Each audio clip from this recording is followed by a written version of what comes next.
This is John with WTI. And when it comes to cooking or making pastas or making anything these days, I most of the times I grate it or I top it with Parmesan cheese. And this guy here has been from a long time ago. I remember my dad used to make pasta to us all the time, shrimp pasta, now that I'm thinking.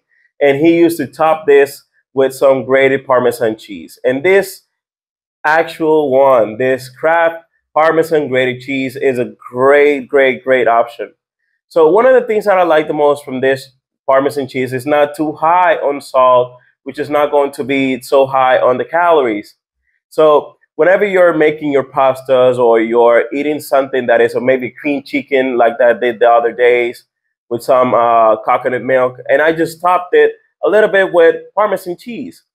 This is a great option, convenient, great topping, easy to use, and just tastes awesome. So this was John with WTI, and that was my point of view.